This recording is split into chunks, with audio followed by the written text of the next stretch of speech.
Hello students, अब हम लोग टॉपिक 2 पढ़ेंगे 3.2 जिसमें है position, path length and displacement के बारे में। ठीक है, तो पोजीशन, पाथ लेंथ और डिस्प्लेसमेंट कैसे इसको डिफाइन करेंगे हम लोग पढ़ेंगे। प्रीवियस जो टॉपिक हमने उसमें देखा था कि मोशन को हमने डिफाइन किया था कि मोशन किसे बोलते हैं। मोशन में हमने क्या बोला था कि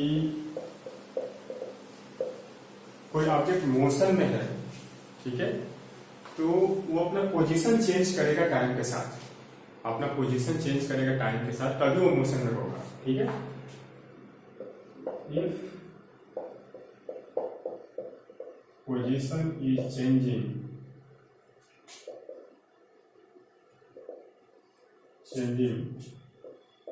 with time, then you will say that object is in motion. अब यहाँ पे हम जो पोजीशन है इस वर्ड को थोड़ा सा और अच्छे से डीप में समझेंगे कि पोजीशन चेंज हो रहा है तो मोशन में है, पोजीशन चेंज नहीं हो रहा है तो मोशन में ऑब्जेक्ट नहीं है। कब पोजीशन चेंज होगा, कब पोजीशन चेंज नहीं होगा। अब जैसे फॉर एग्जांपल मैं एक टेबल ले लेता हूं, ठीक है, और ये टेबल है लेटर से, ठीक, और इस पे एक बुक रखी हुई है। ये टेबल है और ये है बुक, ठीक है। अब मैं पूछूं आपसे कि बुक रेस्ट में है कि मूविंग है, बुक रेस्ट में है कि मोशन में है, कैसे बताएंगे आप? हमें आप तुरंत आंसर देंगे कि तो रेस्ट पे है क्योंकि इसका पोजीशन चेंज नहीं हो रहा है। ये तब रेस्ट में है जब आप ग्राउंड पे खड़े होकर इस बुक को देख रहे हैं। जैसे सपोज करो कि ग्राउंड है, ग्राउंड पे खड़े होकर इस बुक को ऑब्जर्व कर रहे हैं, तो आप बताएंगे कि बुक रेस्ट में है, ये अपना पोजीशन चेंज नहीं कर रही है टाइम के साथ, इसलिए मोशन में बुक नहीं है। लेकिन सपोज करिए कि आप चले जाते हैं मून पे, जैसे यहाँ पे मैं मून बना दे रहा हूँ, इसको सपोज करिए मून है, ठीक है, मून पे आप चले जाते हैं और यहाँ से आप इस बुक को ऑब्जर्व कर रहे हैं, मून से आप इस बुक को ऑब्जर्व कर रहे हैं। तो क्या है, क्योंकि मून जो है अर्थ के रिस्पेक्ट में मूव कर रहा है, ठीक है, जब अर्थ के रिस्पेक्ट में मूव कर रहा है इसका मतलब कि जितने भी ऑब्जेक्ट्स होंगे, जो भी अर्थ पे ऑब्जेक्ट्स होंगे, वो सब जो है मूव कर रहे होंगे, तो बुक भी मूव कर रही होगी। तो यहाँ पे आपको ये क्या दिख रही है, बुक, ये अपना बुक जो है पोजीशन चेंज कर रही है टाइम के साथ। तो आप यहाँ से बोलोगे कि बुक जो है क्या है, ठीक है, यहाँ से क्या बोलोगे कि बुक इज इन मोशन, यहाँ से बोलोगे कि बुक क्या है, मोशन में है। यहाँ पे क्या बोल रहे हो कि बुक इज इन रेस्ट, यहाँ से आप बोल रहे हो कि ग्राउंड पे खड़े होकर देख रहे हो तो बोल रहे हो कि बुक रेस्ट में है। मून पे जाके आप देख रहे हो तो बुक क्या है, मोशन में है। तो सेम बुक ऐसा कैसे हो सकता है कि कभी रेस्ट पे है और कभी मोशन में है?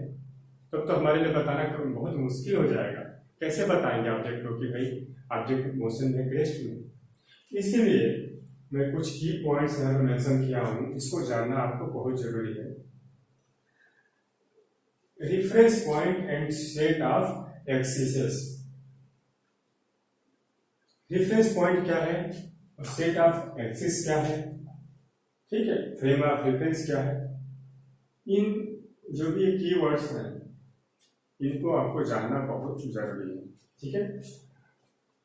तो before saying that any object is in motion or rest, you have to define the fixed point are you considered reference point. ठीक है, are you considered frame of reference. Frame of reference क्या होता है बता रहा हूँ, मतलब कि आपको पहले ये बताना होगा कि आप कहाँ से ऑब्जर्व कर रहे हैं। आप ग्राउंड से ऑब्जर्व कर रहे हैं, मून से ऑब्जर्व कर रहे हैं, सबसे पहले आपकी पोजीशन को फिक्स करना पड़ेगा और वहां से आपको बताना पड़ेगा कि ऑब्जेक्ट क्या कर रहा है। ठीक है, तो इसीलिए सबसे पहले डिफाइन किया कि रेफरेंस पॉइंट और सेट ऑफ एक्सिस की बात की जाए तो बताएंगे कि ऑब्जेक्ट मोशन में है कि रेस्ट में है। तो जो एक सेट ऑफ एक्सिस की बात कर रहे हैं, जनरली हम लोग चूज करते हैं रेक्टेंगुलर कोऑर्डिनेट सिस्टम। जनरली कौन सा चूज करते हैं? Rectangular coordinate system. आपको पता भी होगा इसमें क्या होता है, थ्री एक्सिस होती हैं, एक्स वाई एंड जेड। ठीक है, एक्स वाई और लेटर से जेड करते हैं, X Y Z, three axis होते हैं। और जहां ये तीनों एक्सिस एक दूसरे को कट करते हैं उसको हम लोग ओरिजिन बोलते हैं, उसको ओरिजिन बोलते हैं। और इसी ओरिजिन को हम लोग बोलेंगे रेफरेंस पॉइंट। इसी को हम लोग बोलेंगे रेफरेंस पॉइंट, ओरिजिन को बोलेंगे रेफरेंस पॉइंट। तो जब भी किसी ऑब्जेक्ट के मोशन की बात करेंगे तो पहले ये जो सिस्टम है, कोऑर्डिनेट सिस्टम है, उसको इसके साथ अटैच कर देंगे।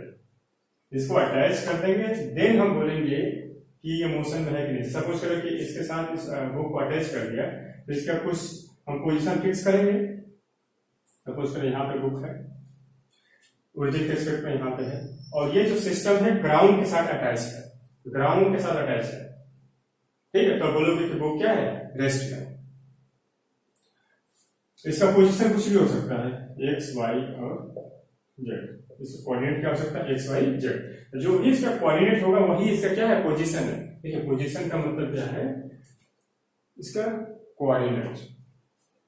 जो भी एक्स वाई जेड कोऑर्डिनेट होता है वही इसका क्या होगा? पोजीशन होगा। अगर ये कोऑर्डिनेट चेंज होगा टाइम के साथ तो आप कहोगे कि बुक मोशन में है, अदरवाइज बुक मोशन में नहीं है। ठीक है, तो अर्थ के साथ ही अगर अटैच है तो इसके रिस्पेक्ट में तो बुक क्या है? रेस्ट में। अगर ये जो है आपका जो कोऑर्डिनेट सिस्टम है इसको हम मून पे लेके चले जाए और उसके रिस्पेक्ट में रखें तो बुक क्या हो जाएगा? आपको मोशन हो जाएगा। तो before saying that any object is in motion और in rest, firstly you have to decide या are you have to assign frame of reference मतलब क्या हुआ? इस कोऑर्डिनेट एक्सिस और प्लस टाइम। अगर टाइम क्लॉक भी कोऑर्डिनेट एक्सिस के साथ लगा देंगे तो उसको हम बोलते हैं कि फ्रेम ऑफ रेफरेंस। ठीक है, तो फ्रेम ऑफ रेफरेंस यहाँ पे कहाँ है? ग्राउंड के साथ अटैच है। यहाँ पे किसके साथ अटैच है? मून के साथ अटैच है। तो सबसे पहले मोशन बताने के लिए आप जरूर अपने आप से पूछेंगे कि हम फ्रेम ऑफ रेफरेंस कहाँ अटैच किए हैं, तब बताएंगे कि ऑब्जेक्ट अपना पोजीशन चेंज कर रहा है कि नहीं कर रहा है। ठीक है, जैसे मान लो आप ट्रेन में मूव कर रहे हो। ठीक है, ट्रेन में मूव कर रहे हो और तो आप बगल वाले पैसेंजर को देख रहे हो। तो चूंकि ट्रेन में आप भी हो, पैसेंजर भी है, तो आपके रिस्पेक्ट में जो पैसेंजर है वो क्या देखेगा? कि वो रेस्ट में है, वो मूव नहीं कर रहा है। जबकि दूसरा जो व्यक्ति है अगर वो स्टेशन पे है और स्टेशन से ट्रेन को ऑब्जर्व कर रहा है या उस पैसेंजर को ऑब्जर्व कर रहा है तो उसके रिस्पेक्ट में पैसेंजर क्या कर रहा है? मूव कर रहा है। ठीक है, तो अगर फ्रेम ऑफ रेफरेंस ट्रेन के साथ आप बैठे हो, अपने साथ अटैच कर रहे हो, तो पैसेंजर क्या है? रेस्ट में है, वो अपना पोजीशन चेंज नहीं कर रहा है। अगर फ्रेम ऑफ रेफरेंस स्टेशन के साथ अटैच कर रहे हो और वहां से देख रहे हो पैसेंजर को जो ट्रेन में बैठा हुआ है, तो क्या है? वो अपना पोजीशन चेंज कर रहा है। तो पोजीशन चेंज कर रहा है टाइम के साथ, it means he is in motion. ठीक है, तो आप एकदम दिमाग में बैठा लीजिए कि पोजीशन चेंज मतलब कोऑर्डिनेट्स अगर चेंज हो रहा है ऑब्जेक्ट का, सपोज करिए कोऑर्डिनेट चेंज मतलब क्या? जैसे 1 2 3 अब यहाँ पे है ऑब्जेक्ट, अब ये चेंज होकर सपोज करो क्या हो गया? जैसे कोऑर्डिनेट 2 4 6 ऐसे चेंज हो गया, कोऑर्डिनेट यहाँ से यहाँ चेंज हो गया। तो आप कहोगे क्या है, इसका पोजीशन चेंज हो गया, पोजीशन चेंज हो गया, तो ऑब्जेक्ट मोशन में है, अदरवाइज मोशन में नहीं होगा। ठीक है, अभी क्वेश्चन ये राइज होता है कि क्या तीनों ही एक्स वाई जेड तीनों ही पॉइंट चेंज होना जरूरी है, या कोई एक भी चेंज होगा तो पोजीशन चेंज होगा? कोई एक भी चेंज हो जाए, या तो एक्स चेंज हो जाए, वाई चेंज हो जाए, या जेड चेंज हो जाए टाइम के साथ, या तीनों ही चेंज हो जाए, या कोई दो चेंज हो, ठीक है, तो कोऑर्डिनेट डिफरेंट होगा, पोजीशन चेंज होगा, टाइम के साथ वो ऑब्जेक्ट मूव करेगा। ठीक है, आई होप आप लोगों को समझ में आ गया होगा कि मोशन किसी ऑब्जेक्ट को डिफाइन करने से पहले ही आपको अपने आप से पूछना होगा कि क्या ऑब्जेक्ट पोजीशन चेंज कर रहा है अपने टाइम के साथ। अब पोजीशन चेंज देखने के लिए हमें फ्रेम ऑफ रेफरेंस सबसे पहले सेलेक्ट करना होगा, और ये हमारे ऊपर है, हम कैसा फ्रेम ऑफ रेफरेंस सेलेक्ट करते हैं और उसके हिसाब से मोशन डिफाइन करेंगे। जैसा मैंने एग्जांपल ट्रेन का लिया, ट्रेन में आप बैठे हो, ठीक है, तो आप चाहो तो अपना फ्रेम ऑफ रेफरेंस ट्रेन के साथ अटैच कर लो। जब ट्रेन के साथ अटैच कर लोगे तो ट्रेन में जितने भी पैसेंजर्स होंगे या फिर जो भी लगेज होंगे रखे होंगे, सूटकेस रखा होगा, कुछ भी रखा होगा, वो क्या होगा, उस फ्रेम ऑफ रेफरेंस के साथ वो अपना पोजीशन चेंज नहीं कर रहा है, मतलब वो रेस्ट पे होगा, वो मोशन में नहीं होगा। ठीक, उस ट्रेन के मोशन के बारे में स्टडी करना चाहते हैं तो, या फिर आप स्टेशन के साथ अटैच कर लीजिए। जब स्टेशन के साथ अटैच कर लेंगे तो सारे जितने भी ट्रेन में सब कुछ होंगे, पैसेंजर्स या सूटकेस होगा, जो भी लगेज होगा, वो सब उस स्टेशन के स्टेट पर मूव कर रहा है, तो वो ऑब्जेक्ट क्या होगा, मूव ही हो जाएगा। तो ये डिपेंड कर रहा है कि ऑब्जेक्ट मूव कर रहा है कि रेस्ट में है, वो आपके फ्रेम ऑफ रेफरेंस चूज करने के ऊपर डिपेंड कर रहा है। एक और एग्जांपल देता हूँ इसको समझाने के, क्योंकि बहुत ही इंपॉर्टेंट पॉइंट है, इसको समझे बिना आप आगे की चीजों को नहीं समझ सकते। कि आपको समझ नहीं सकते कि ऑब्जेक्ट मोशन में है कि रेस्ट में है, तब तक कैसे डिफाइन करोगे कि उसकी स्पीड क्या है, वेलोसिटी क्या है, एक्सेलरेशन क्या है। ठीक है, एक और एग्जांपल लेता हूं, आप ध्यान दीजिए। सपोज करिए कार है, ठीक, ये कार है और ये ए बी और एक ग्राउंड, ग्राउंड पे 3 पर्सन ले लिए, 3 man A B and C, 3 man यहाँ पे ले लिया मैंने। ठीक है, अगर मैं बी के मोशन की बात करूं, बी के मोशन की बात करूं, ठीक है, कार लेकर से 440 किलोमीटर पर आवर की स्पीड से मूव कर रही है, with respect to ground move कर रही है। तो अगर पैसेंजर ए बी को ऑब्जर्व कर रहा है, तो चूंकि A is also in car, तो इसके हिसाब से, इसके रिस्पेक्ट में बी जो है अपना पोजीशन चेंज नहीं कर रहा है, क्योंकि इनके बीच की जो डिस्टेंस है वो बनी हुई है। तो बी इसके हिसाब से क्या है, रेस्ट पे है। और अगर सी इसको बी को ऑब्जर्व कर रहा है, तो इसके हिसाब से क्या हुआ कि ये बी जो है अपना पोजीशन चेंज कर रहा है। थोड़े समय बाद क्या कार और आगे मूव होगी, तो इसके रिस्पेक्ट में बी अपना पोजीशन चेंज कर रहा है। तो सी के हिसाब से क्या है, ये बी मोशन में है, और ए के हिसाब से बी मोशन में नहीं है। अंडरस्टैंड? तो यहाँ पे इसको हम फिजिक्स की भाषा में कैसे बोलेंगे कि अगर हमने frame of reference C ground के साथ अटैच कर दिया है, अगर फ्रेम ऑफ रेफरेंस हमने ग्राउंड के साथ अटैच किया हुआ है, तो बी मोशन में है। अगर हम फ्रेम ऑफ रेफरेंस कार के साथ अटैच कर लेंगे तो बी कहां होगा, रेस्ट में होगा, क्योंकि जब कार के साथ हमने अटैच कर लिया तो कार के रिस्पेक्ट में बी का पोजीशन चेंज नहीं हो रहा है। ठीक है, तो ध्यान रखिएगा, रेफरेंस पॉइंट किसे बोलते हैं, जो भी कोऑर्डिनेट एक्सिस जहां पे इंटरसेक्शन हो रहा है उसको रेफरेंस पॉइंट बोलेंगे। सेट ऑफ एक्सिसेस क्या होते हैं, क्योंकि हमें ऑब्जेक्ट का पोजीशन डिफाइन करना पड़ेगा, और डिफाइन करने के लिए हमें एक्सिस चूज करने की जरूरत पड़ेगी। ज्यादा हम मोस्टली जो हम लोग जो फेमस है या फिर पॉपुलर है वो रेक्टेंगुलर कोऑर्डिनेट सिस्टम ही हम लोग चूज करते हैं। Otherwise there are so many coordinate systems like cylindrical coordinate system, spherical coordinate system, ये भी कोऑर्डिनेट सिस्टम्स होते हैं, बट वो हमें नहीं चूज करना है। हमारे सिलेबस में रेक्टेंगुलर कोऑर्डिनेट सिस्टम ही चूज करेंगे और इतने से हमारा काम हो जाएगा। ठीक, फ्रेम ऑफ रेफरेंस पे क्या होगा, इसमें ये ध्यान रखना है कि ये जो एक्सिस है जो हम चूज कर रहे हैं, एक्सिस चूज कर रहे हैं प्लस क्लॉक ऐड कर लें, एक्सेशन के साथ क्लॉक ऐड कर लें तो उसको हम पूरे क्या बोलेंगे, हम फ्रेम ऑफ रेफरेंस बोलेंगे, एक्सिस प्लस क्लॉक। ठीक है, क्लॉक टाइम भी पता चले कि टाइम के साथ उसका पोजीशन क्या हो रहा है, तो उसको फ्रेम ऑफ रेफरेंस बोलेंगे। ठीक है, अब आपके एनसीईआरटी बुक में ये एक एग्जाम्पल गिवन है और ये बहुत अच्छा एग्जाम्पल है, और इसी एग्जाम्पल के थ्रू हम लोग आगे भी बहुत सारी चीजें समझेंगे। फिलहाल अभी मैं क्या बताना चाह रहा हूँ कि ये पोजीशन ऑफ ए कार है, कार है जिसके कुछ पोजीशंस हमने डिफाइन किए हुए हैं, जैसे कार अभी O पे है, P पे है, Q पे है, R पे है, ये कार का क्या है, पोजीशन। और चूंकि हम यहाँ पे बेटा मोशन इन स्ट्रेट लाइन पढ़ रहे हैं, चीज ध्यान रखिएगा, स्ट्रेट लाइन मोशन पढ़ रहे हैं, तो हम तीनों एक्सिस हमें लेने की जरूरत नहीं पड़ेगी, हम कोई सा भी एक एक्सिस ले लेंगे, क्योंकि वन डायमेंशनल मोशन है ना, तो सिर्फ एक ही एक्सिस काफी है, या तो एक्स ले लो, या तो वाई ले लो, या तो जेड ले लो। लेकिन जनरली हम लोग क्या करते हैं, सिर्फ एक एक्सिस सेलेक्ट करना है तो एक्स एक्सिस ही ले लेते हैं।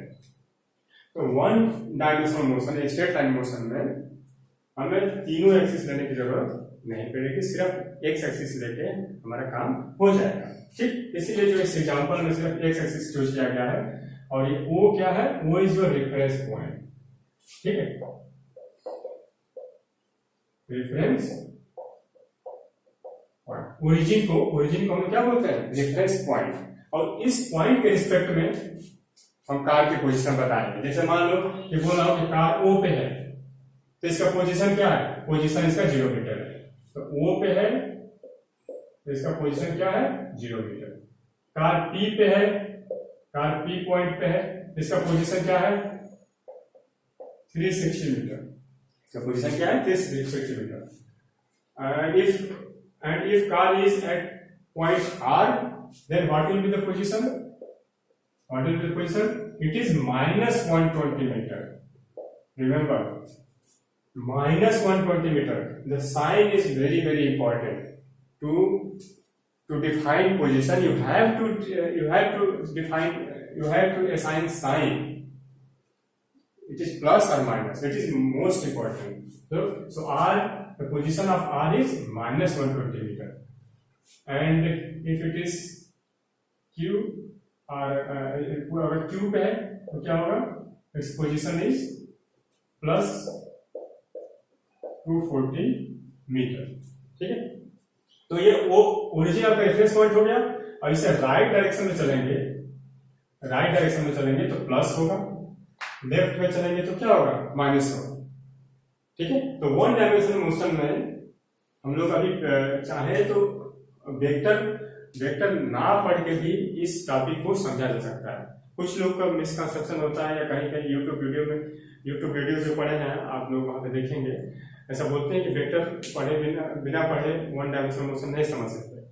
ऐसा नहीं है, one dimensional motion without vector पढ़े आप समझ सकते हैं, लेकिन जब आप वेक्टर पढ़ेंगे, ठीक है, तो आप उस चीजों को फिर से रिलेट कर पाएंगे कि हाँ, वेक्टर का भी वन डायमेंशन में हम यूज कर सकते हैं। तो फिलहाल मैं जो है आपको वेक्टर की तरफ नहीं मूव कर रहा हूं, जब वेक्टर पढ़ाऊंगा जो चैप्टर 4 में, तब आपको वहां से इसको भी थोड़ा सा रिलेट कर दूंगा कि जो वन डायमेंशनल मोशन की बात कर रहे थे हम लोग, इसमें हमने सिर्फ एक्स एक्सिस ले लिया था, और ये ले लिया था कि रेफरेंस पॉइंट ले लिया था, इधर पॉजिटिव होगा, इधर क्या होगा, नेगेटिव होगा।